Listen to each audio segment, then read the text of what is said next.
नमस्कार, मैं हूं नेहा शुक्ला। चंडीगढ़ वैसे तो देश के सबसे व्यवस्थित शहरों में गिना जाता है, लेकिन यहाँ की जनता भी सड़क, पानी, कचरा प्रबंधन और आवास की समस्या से जूझ रही है। सोलाने सच में आज हम ये समझने की कोशिश करेंगे कि वो क्या कारण है जिनके चलते चंडीगढ़ वासियों को भी मूलभूत ज़रूरतों की कमियां उठानी पड़ रही हैं, झेलनी पड़ी। हमारे साथ स्टूडियो में हमारे आज के मेहमान हैं Chandigarh residents association welfare federation के चेयरमैन हितेश पुरी। हितेश जी, आपका बहुत बहुत स्वागत करती हूं मैं। अब पहले तो मैं जानना चाहूँगी कि ये housing board, Chandigarh housing board के फ्लैट्स का क्या विवाद है। कुछ लोगों का कहना है कि उनके घर गिराने की कवायद में दिख रहा है चंडीगढ़ हाउसिंग बोर्ड। देखिए जी, एक ही चंडीगढ़ में अबाउट 68,000 फैमिलीज जी फ्लैट्स में रहती हैं। चंडीगढ़ हाउसिंग बोर्ड के फ्लैट्स में रह रही हैं 68,000 जी। अब जब ये अलॉट हुए थे उसके बाद अब तक लोगों ने अपनी नीड्स के अकॉर्डिंग उसमें कुछ चेंजेस, कुछ बदलाव कर दिए जी, जिसको Chandigarh housing board as a violations या encroachment on the government land इसके तहत इसको ले रहा है और इसको तोड़ने की जो भी ये नोटिस वगैरह आ रहे हैं तो ये आने शुरू हो गए हैं और आते पहले भी थे। पहले इतना ज़्यादा इसको सीरियसली इशू को नहीं लिया जा रहा था, पर अब ये 2019 से इसके ऊपर हाउसिंग बोर्ड बड़ा सीरियस हुआ है और जिससे कि जो 68,000 फैमिलीज़ हैं उनमें 90% फैमिलीज़ अफेक्टेड हैं और वो इस टाइम डर के माहौल में जी रही हैं कि उनका आशियाना ना टूट जाए। जी हितेश जी, जैसे आपकी जो संस्था है Chandigarh resident association welfare federation, तो आप लोगों से मिलते रहते हैं और ये कहाँ से ये विवाद पैदा हुआ है कि अब लोगों को अपना आशियाना छीनने का डर सता रहा है? ये विवाद का जो जड़ है आप किसे मानते हैं? देखिए, जड़ यही है जी कि काम जब शुरू होता है, कोई भी वायलेशन का काम शुरू होता है, वो बड़े लो लेवल से स्टार्ट होता है जी। उस टाइम इसको नहीं रोका गया तो इससे लोगोग की जैसे जैसे ज़रूरतें बढ़ती गई, जगह की चंडीगढ़ में कमी है तो उन्होंने अपने हाउसेज एक्सपेंड करने शुरू कर दिए। अब वो एक्सपेंशन इस हद तक पहुंच गई है कि अब वो सरकार को एक्सपेंशन नज़र आनी शुरू हो गई है, लोगों को एक्सपेंशन नज़र आनी शुरू हो गई है, जिससे कि चंडीगढ़ का जो नक्शा है, चंडीगढ़ की जो खूबसूरती है, जो सरकार को ये लग रहा है कि एक खूबसूरती पे अब दाग लगना स्टार्ट हो गया है, तो उन्होंने इसको जो भी वायलेशंस हैं इसको गिराने के लिए, ताकि आगे से ये वायलेशंस ना हों, तो ये जो उन्होंने ये उसकी जड़ है, तो यहाँ से काम शुरू किया है। जी, तो आप कह रहे हैं कि वायलेशन इतनी ज़्यादा हो गई है कि इतना स्ट्रिक्ट बनना पड़ रहा है चंडीगढ़ हाउसिंग बोर्ड को, लेकिन क्या क्योंकि जनता काफ़ी तादाद में प्रभावित हो रही है, तो क्या जनता ने अपनी जो है समस्याएं रखी हैं तो उस पर अमल करने की कोशिश में जो हाउसिंग बोर्ड है नज़र नहीं आ रहा है? क्योंकि जैसा आपने कहा कि चंडीगढ़ में जगह की कमी होती है और यही वजह है कि लोगों ने जो उन्हें फ्लैट्स दिए गए वहाँ पर जो अपना थोड़ा बहुत जो दायरा है बढ़ा लेने की कोशिश की। जो भी फ्लैट में जाएगा जी, रहने के लिए जाएगा, वो इतना ज़्यादा सक्षम नहीं होता है कि वो इंडिपेंडेंट हाउस को अफोर्ड कर सके, उसको उसी दायरे में रहना पड़ता है जी। और कुछ चीज़ें ऐसी हैं जो चंडीगढ़ हाउसिंग बोर्ड उसको वायलेशन कहता है, लेकिन वो एक नीड बेस्ड चेंजेस, जो लोगों की आवाज़ है उसको नीड बेस्ड चेंजेस कहते हैं। कुछ एनक्रोचमेंट है और कुछ वायलेशंस इतनी ग्रेव हैं कि वो ऑन दी पब्लिक लैंड जो हो गई हैं, तो सरकार को ये देखना चाहिए कि ये जो वायलेशंस हैं ये किस तरीके की हैं। जी बिल्कुल। तो एक कदम ऐसे उठाना चाहिए, जैसे ना ये हाउसिंग बोर्ड में 3 तरह की वायलेशन होती हैं। एक तो within boundary line and within the building line. जी। एक है कि कोई चंडीगढ़ हाउसिंग बोर्ड के जैसे 2 हाउसेज के बीच में जगह है, उसके ऊपर उन्होंने एनक्रोच कर लिया। तीसरी वायलेशन जो ये है कि उन्होंने जो जगह पड़ी है, बाहर ओपन लैंड पड़ी है, जैसे LIG या EWS के क्वार्टर्स हैं, उन्होंने वहीं पर कोई कमरा या किचन या बाथरूम बना लिया। ये 3 तरह की लैंड्स हैं। जो तीसरी तरह की तो बड़ी ग्रेव है, उसके बारे में तो चल मैं ज़्यादा नहीं कमेंट करना चाहता, क्योंकि वो गरीब लोग हैं, वो कैसे गुजारा करेंगे एक कमरे में, जबकि किचन भी साथ में नहीं है जी। तो उनको किचन उन्होंने ऐसा बना लिया है। जैसे ये पहले वाली है with in the boundary line and within the building line, अगर कोई वायलेशन या ऐसी तरीके की कोई किसी ने कोई की है तो उसको उनको दे शुड स्टार्ट इट, कोई ऐसा प्रोसेस या ऐसी कोई स्कीम लाएं और जो कोई थोड़ा बहुत उनको कोई पेनल्टी लगाकर उसको रेगुलराइज किया जाए तो ये ठीक रहेगा कि एक एक स्टेप करके आगे चलें। अगर आज ही हम उनको ये कह देंगे, थ्रेट कर देंगे जी हम आपके मकान को गिराने जा रहे हैं तो किसी का आशियाना गिराना, तो इसका मतलब आप ये कहना चाह रहे हैं हितेश जी कि पहले तो बड़े पैमाने पर अनदेखी की गई हाउसिंग बोर्ड की तरफ से कि इतना वायलेशन हो रहा था, किस लेवल का हो रहा था, इन सब चीज़ों को नज़रअंदाज किया गया। और अब जब लग रहा है कि बहुत ज़्यादा तादाद में ये चीज़ें सामने आ रही है, ऐसे मामले सामने आए, तो सीधे सीधे सख्ती का रवैया अपनाते हुए हाउसिंग बोर्ड अब कह रहा है कि सबको गिरा दिया जाएगा जो भी नॉर्म्स के अगेंस्ट जिन्होंने अपना जो है बनाया होगा, आशियाने को बढ़ाने की कोशिश की गई। तो ये एक बहुत ही गंभीर समस्या लग रही है, प्रशासन की अनदेखी और अब जनता की समस्या, क्योंकि बहुत बढ़ गई है, ज़रूरतें बढ़ती हैं, परिवार यहाँ लंबे समय से रह रहे हैं, अपनी ज़रूरतों के हिसाब से उन्होंने यहाँ पर अपनी सेटिंग्स अरेंजमेंट्स कर रखी हैं। ऐसे में क्या प्रेशर नहीं बन पा रहा है हाउसिंग बोर्ड पर कि वो इतनी सख्ती दिखा रहा है अभी भी? ये प्रेशर बनाने की कोशिश बहुत की है, लेकिन इसमें जो हमें लगता है, जैसे हमारी फेडरेशन है, क्राफिड ये कहना चाहती है कि सारी एक संयुक्त मंच बनना चाहिए पॉलिटिकल पार्टीज के साथ मिलकर, जिसमें सारी पार्टीज एक मंच पे आए, तो जो मिनिमम से मिनिमम पेनल्टी लगा के जो हम ज़्यादा से ज़्यादा लोगों को बेनिफिट दे सकें। अब इस टाइम अगर मकान तोड़ दिए जाएंगे तो वो इतने सेफ भी नहीं रहेंगे और एक सारे चंडीगढ़ में हाहाकार मच जाएगी। तो ऐसा रवैया होना चाहिए। अगर जैसे ये चंडीगढ़ हाउसिंग बोर्ड के रेजिडेंट्स कर रहे हैं, इससे कोई प्रेशर नहीं बन पा रहा है चंडीगढ़ हाउसिंग बोर्ड के ऊपर, जब तक रूलिंग पार्टी जो भी है वो साथ नहीं देगी।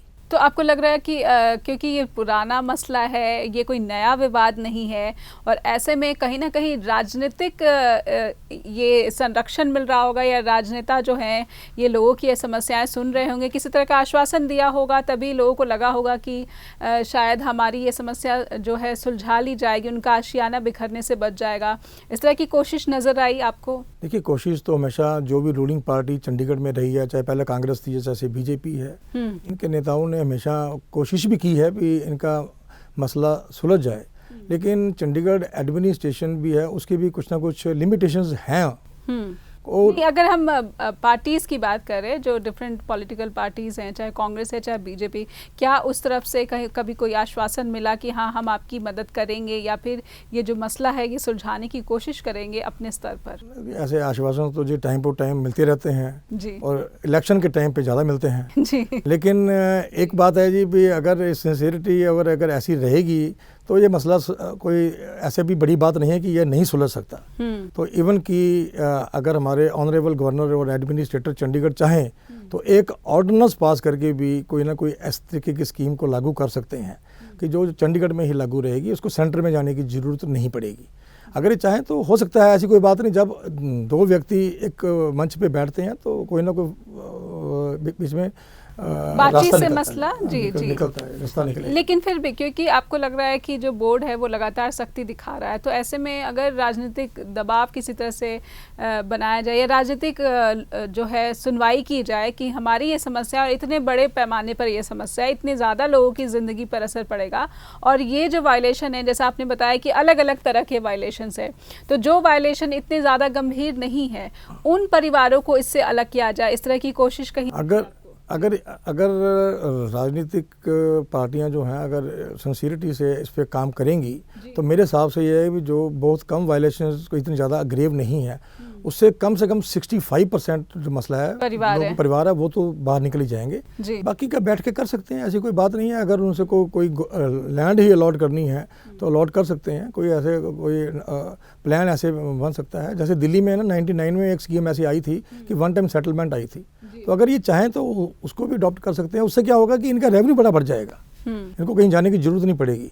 आज जो एक पावर ऑफ अटॉर्नी पे बिक रहा है, या छुप छुप के कर रहे हैं, या कोई कहीं किसी को ब्राइब करके कोई अपनी कंस्ट्रक्शन कर रहा है, वो चीज़ सारी खत्म हो जाएगी और पैसा सरकार के पास आएगा। हाँ, तो ये आप वन टाइम जो सेटलमेंट की बात कर रही है, आपने आगे रखा था जब बातचीत हुए? बिल्कुल रखा जी, बिल्कुल रखा हुआ है जी। वो नीड बेस्ड चेंजेस को वन टाइम सेटलमेंट का शुरू से इशू चल रहा है। ये 99 से तो बहुत अग्रेसिवली ले रहे हैं कि वन टाइम सेटलमेंट होनी चाहिए, ताकि एक ही बार में इसका काम खत्म हो जाए और आगे से जो भी कुछ होगा वो अकॉर्डिंग टू द प्लान ही होगा, और उसके बाद किसी को अलाउ मत करें।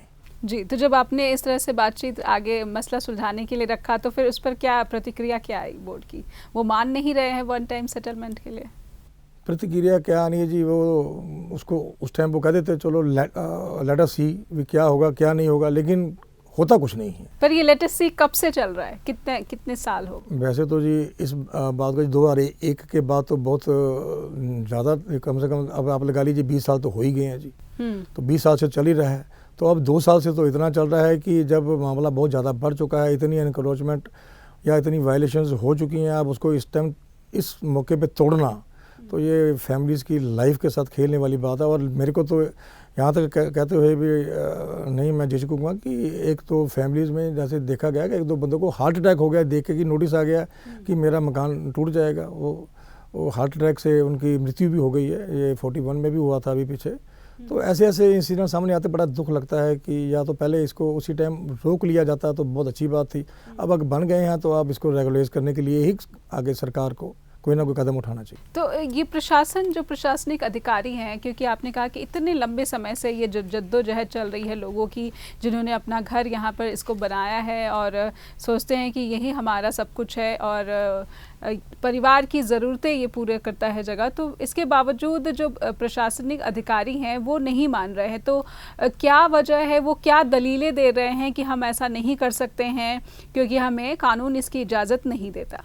देखिए, वो ये चाहते हैं कि चंडीगढ़ जो बना है, ये चंडीगढ़ एक प्लैंड सिटी है, ब्यूटीफुल सिटी है। जब अगर हम इतनी एनक्रोचमेंट इसको अलाउ कर देंगे, एक तो सबसे बड़ी हिच है कि कौन सी डेट तक उसको फुल स्टॉप लगाया जाएगा, अभी इसके बाद वाली कंस्ट्रक्शन को नहीं माना जाएगा। एक तो ये उनमें हिच है। दूसरी ये भी जो इतनी बड़ी वायलेशन हो गई, अब उससे चंडीगढ़ का जो एक ढांचा वो बिगड़ रहा है। तो जो चंडीगढ़ की ब्यूटिफिकेशन है वो बिगड़ रही है, एक प्लान्ड सिटी नहीं रह रहा है। तो वो कहते हैं किसी भी स्टेट की कोई कंजस्टेड सिटी ना बनाइए, तो चंडीगढ़ को जो चंडीगढ़ का स्टेटस दर्जा मिला है, सारे वर्ल्ड में मिला है, उसकी ब्यूटिफिकेशन को एज इट इज़ रहने दीजिए ताकि। लेकिन हितेश जी, ये बात कितनी बेमानी लगती है कि आप कहते हैं कि चलिए चंडीगढ़ तो एक हेरिटेज सिटी है, लेकिन जब यहाँ पर भी बढ़ती आबादी का असर आता है, यहाँ पर भी लोगों की जनसंख्या बढ़ रही है, तो उन लोगों की ज़रूरतों को पूरा करने का दायित्व भी प्रशासन का है। तो प्रशासन ये क्यों नहीं मानता कि जो लोग यहाँ पर रह रहे हैं इतने सालों से, उनकी जिम्मेदारी भी उनके कंधों पर ही है? सिर्फ ये कहकर कि ये हेरिटेज सिटी है और हम इस चीज़ को यहाँ पर होने नहीं दे सकते, ये क्या प्रशासन के अधिकारी बचने की कोशिश नहीं कर रहे अपनी जिम्मेदारियों से? मैं तो जी ये कहूँगा कि अगर उनको ऐसे लगता था कि ये जो फ्लैट्स हैं बनाकर चंडीगढ़ की ब्यूटिफिकेशन ख़राब हो जाएगी, तो उनको फ्लैट बनाने ही नहीं चाहिए थे। तो उन्होंने बनाए क्यों? जी। जब बनाया तो ये तो हमें ध्यान में रखना पड़ता है। जब भी हम कोई डेवलपमेंट का काम करते हैं, किसी शहर में करते हैं, तो हम ये कहते हैं कि पॉपुलेशन बढ़ेगी, उसको ताकि उसको ध्यान रखकर सड़कें चौड़ी करनी है, बाद में पॉपुलेशन बढ़ेगी, ट्रैफिक बढ़ेगा। जब उसको करते हैं तो जब फ्लैट बनाया था तो उसको भी तो ये उनको देखना चाहिए था भी कल को फैमिली बढ़ेगी। आज एक फैमिली में सिर्फ 2 पर्सन है, तो कल को बच्चे भी होंगे, तो आगे बच्चों की आगे फैमिली होगी, बच्चों की भी शादी तो अब इनकी तर्ज क्या रहती है जी, अब जो बच्चे हैं जी वो तो बाहर नौकरी करेंगे, हमने बच्चों को थोड़ा दिया है हमने। तो ये थोड़ा सा एक बड़े इरेलीवेंट से कई बार जवाब उनसे एडमिनिस्ट्रेशन से आते हैं। और सबसे बड़ा बात यह है जी कि यहाँ पर जो भी ऑफिसर डेपुटेशन पे आते हैं वो 3 साल के लिए आते हैं, 3 साल के बाद चले जाते हैं। जो उसका काम जो भी किया होता है वो आगे उसको कंटिन्यू आगे वाला अफसर करेगा कि नहीं करेगा ये नहीं पता चलता, क्योंकि यहाँ पर कोई पॉलिटिकल सिस्टम। यही वजह है कि लेटेस्ट सी वाला जो दौर चल रहा है वो 20 सालों से यही है कि 3 साल के बाद अधिकारी बदल जाते हैं और समस्या की जो सुनवाई है वो वहीं की वहीं रह जाती है। ऐसे में क्या उम्मीद करते हैं आप, बीजेपी से क्या उम्मीद करते हैं कि यहाँ की सांसद किरण खेर हैं, उन्होंने इस मसलों पर क्या कुछ कहा है अब तक? देखिए जी, सांसद किरण खेर जी ने जब इलेक्शन हुए थे तब हमने उनसे भी रिक्वेस्ट करी थी, उन्होंने भी खैर बड़ा सीरियसली इसको पहले टेक ओवर किया। लेकिन ये मसला इतना कॉम्प्लिकेट हो चुका है, ये सेंटर की इंटरवेंशन के बिना ख़त्म होने वाला नहीं है। तो सेंटर में तो जाना पड़ेगा। अब अगर बीजेपी चाहे तो इसको सेंटर लेवल पे ले जा सकती है, क्योंकि इस टाइम मेजॉरिटी है उनकी, तो होम मिनिस्ट्री से कराने में इसको कोई प्रॉब्लम नहीं आनी चाहिए। अगर वो ये चाहते हैं कि होम मिनिस्ट्री से कराने पे सारे भारतवर्ष पे इसका इफेक्ट पड़ेगा, तो वो इनको भी रिक्वेस्ट कर सकते हैं, गवर्नर साहब को भी, अब एक विंग दी एडमिनिस्ट्रेटर या ऑर्डिनेंस पास करके भी यहाँ पर ये एक रिलीफ दे सकते हैं। और बड़ा मेजर रिलीफ अगर ये दे देंगे तो सारे रेजिडेंट्स और हम क्राफ्ट वाले भी जो फेडरेशन है we will be grateful to the government.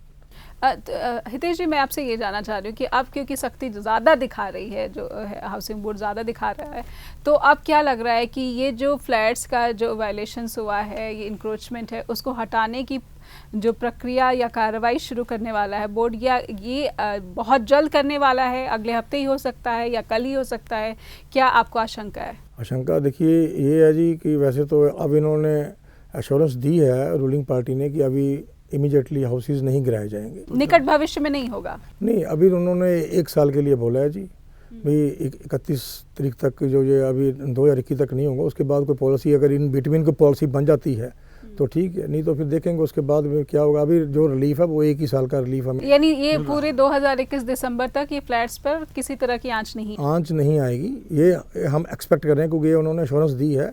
ये एश्योरेंस किन की है, एक बार फिर से? ये रूलिंग पार्टी की भी है और ये गवर्नर साहब की तरफ से भी एक बयान भी आया था, उनकी तरफ से भी आया था भी अभी वो भाई अभी इमीडिएटली इसको रोक दिया गया है कि ये अभी इसको नहीं तोड़ा नहीं जाएगा। लेकिन चलिए, अगर ये आशंका खत्म हो गई कम से कम 1 साल के लिए कि गिराए नहीं जाएंगे, लेकिन आशंका के साथ साथ ये जो 1 साल का जो दौर है, समय है, इसमें समाधान पर बातचीत हो रही है?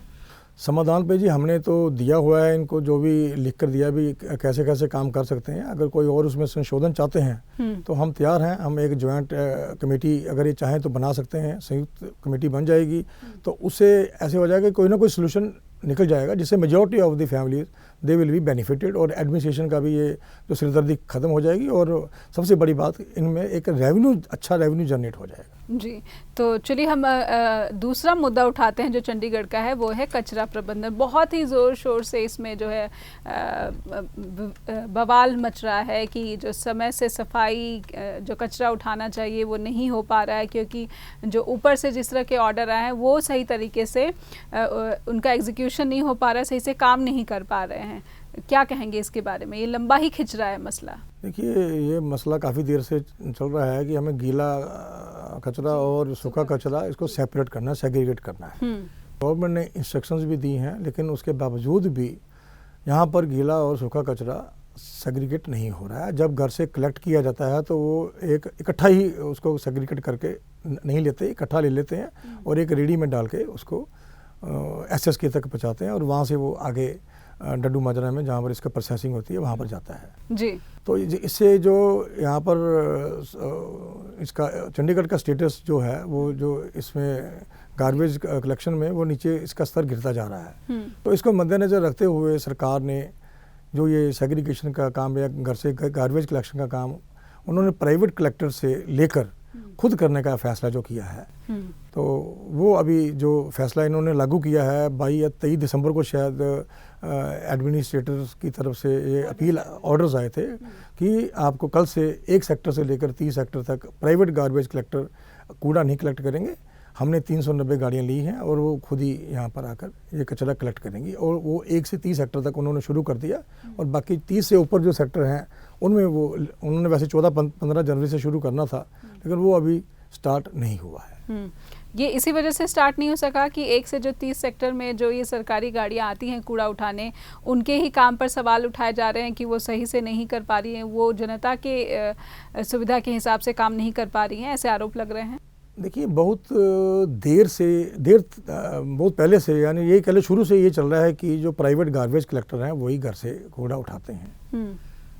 अब एक घर में 3 मंजिल हैं तो नेचुरली अब जो गवर्नमेंट की गाड़ियाँ आएंगी वो ऊपर जाकर तो कूड़ा या कचरा वो कलेक्ट नहीं करेंगे। वो तो जब आएंगे या सायरन बजाते हैं तो यहाँ पर हमें नीचे आके कूड़ा डालना पड़ता है जी। तो जो प्राइवेट गार्बेज कलेक्टर थे वो इवन 3री मंजिल तक चढ़ के भी कूड़ा उठाने के लिए जाते थे। तो अभी जो रेजिडेंट्स हैं वो इतने ज़्यादा इस जो नए सिस्टम को यूज टू नहीं हुए हैं और जो गवर्नमेंट की गाड़ियाँ आ रही हैं, मैं तो ये देखा है कि 50% गाड़ियाँ खाली चली जाती हैं। इवन गार्बेज कलेक्टर अपनी पुरानी रेडियाँ लेकर ही आ रहे हैं और वो रेडी में गार्बेज कलेक्ट कर रही हैं और ऊपर से इनकी गाड़ियाँ 1 से 30 सेक्टर तक इनकी गाड़ियाँ अलग आ रही हैं। तो अब प्रॉब्लम आ जाएगी जी कि अब पैसे किसको देंगे। उधर से गवर्नमेंट ने अपना जो पानी के बिल में पैसे लगा के भेजना शुरू करना, उन्होंने फेब से भेजना शुरू कर देना है। अच्छा, ये जो कचरे का उठाने का जो प्रबंधन है, इसका बिल पानी के बिल के साथ पानी के बिल के साथ में आएगा, और ऊपर से जो प्राइवेट गार्बेज कलेक्टर कूड़ा उठा रहे हैं वो भी मांगेंगे।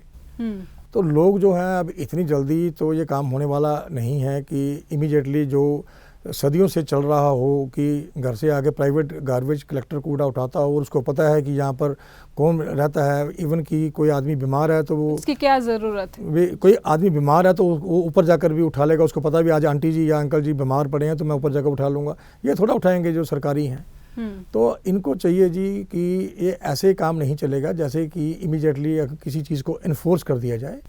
तो मेरे हिसाब से ये है कि जो garbage collector, private garbage collector, उनको साथ लेकर ही, और एक इस तरीके का जो ये कोशिश भी हो रही है कि उनको बीच में जॉब देकर अगर काम शुरू किया जाए तो ये ज़्यादा बेनिफिशियल रहेगा। तो ये जो जॉब वाली आपने बात उठाई है कि इनको भी अपने साथ लिया जाए और तब ये काम जो है ज़्यादा अच्छे तरीके से हो पाएगा, तो इस तरह की जो मांग है इस पर क्या जो है जवाब मिला है? देखिए, जो सरकार है वो तो कह रही है कि आप अगर यहाँ पर हमारे पास रजिस्ट्रेशन कराइए तो हम गाड़ी में आप लोगों को साथ में लगाएंगे, आपको एक हेल्पर की तरह लेंगे। चाहे कोई गाड़ी ड्राइव करता है तो उसको एज ए ड्राइवर ले लेंगे, जो ड्राइव नहीं कर पाता है उसको हम साथ में कूड़ा उठाने वाला के तौर पे, हेल्पर के तौर पे ले लेंगे।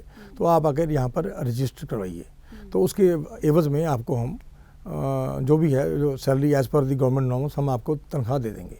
एक तरह से कॉन्ट्रैक्ट का काम हो गया। तो ये ऑफर सरकार की तरफ से है। हाँ, लेकिन ये गार्बेज कलेक्टर कह रहे हैं कि जो ये MOU हमसे साइन करवाना चाहते हैं उसमें कुछ क्लॉजेज ऐसी हैं कि जो ये हम उसको मानते नहीं हैं। वो क्लॉजेज क्या है आपको पता है? नहीं, मेरे को मैंने तो इनसे MOU की काफ़ी मांगी है, अभी बताइए क्लॉज क्या। यहाँ तक कि उन्होंने तो ये भी कह दिया कि हम 10-10 लाख का बीमा भी हम एक गार्बेज कलेक्टर को दे रहे हैं, और यहाँ पर भी जो कचरा जो भी ये बेचते हैं ना, सूखा कचरा निकाल लेते हैं बीच में से, कागज़, गत्ता वगैरह, बोतल निकाल लेते हैं, जो कबाड़ी की दुकान बेचता है, उसकी भी पेमेंट अब सरकार ने बोल दिया। पहले तो वो नहीं दे रहे थे, वो भी अब हम इन्हीं को दे देंगे जो वहाँ के गार्बेज कलेक्टर हैं।